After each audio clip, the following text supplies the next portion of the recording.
I made a comparison to an orchestra, right, a minute ago. Uh, what what does an individual ballet dancer in a company, in a piece that's heavily choreographed, what in what ways do you bring your personality? Um, what like sets an individual dancer apart? Mm, And you're a soloist, so you I assume you get to do that more than some. yeah. But yeah, I don't even know like basic things about dance. So what space is there for individuality as a ballet dancer in a company? There's um there's a good bit of space to bring your personality and your stories to the table in the different ballets that we do. I would say for most things, you have to execute the steps. Yeah. Um, so that is something that's relatively non-negotiable. But in terms of how you do them, there is more flexibility with that.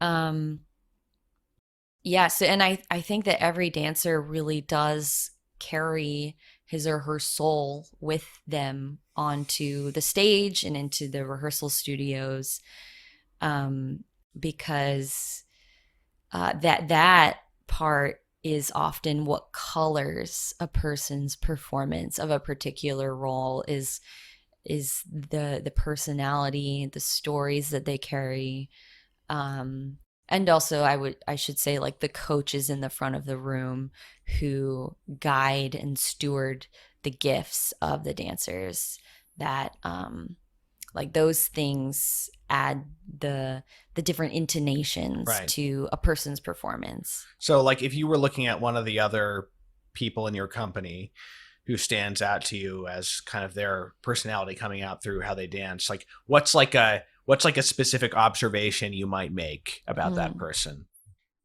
I love watching people that are really joyful, and that comes out in different ways. But I suppose to give you some tangible examples, I like people who are expressive with their hands and really care about the minutia of Mm. every finger.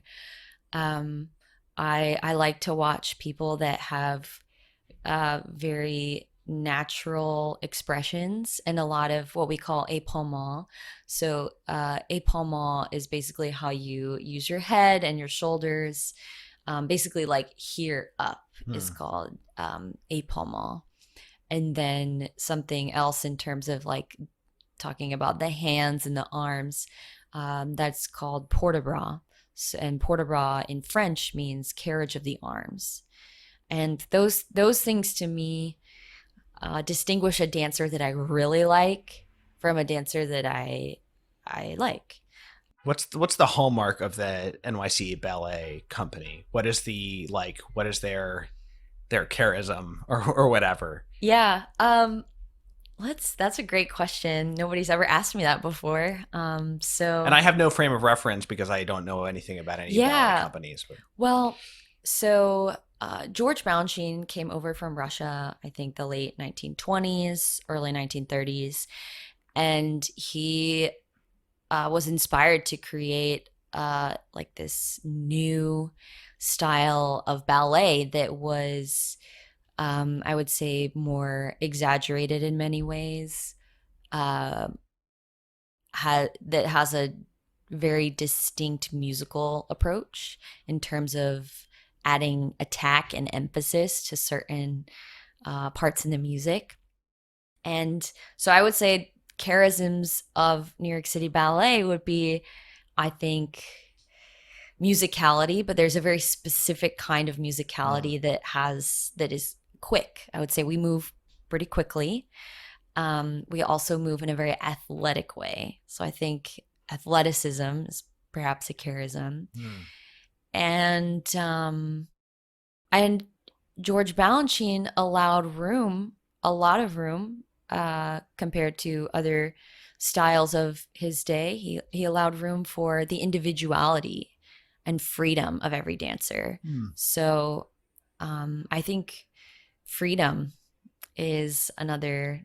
I don't know if that would be considered a charism, but it's an attribute of New York City Ballet, and it's we get a really great sense of freedom when we're Hmm. dancing in this style.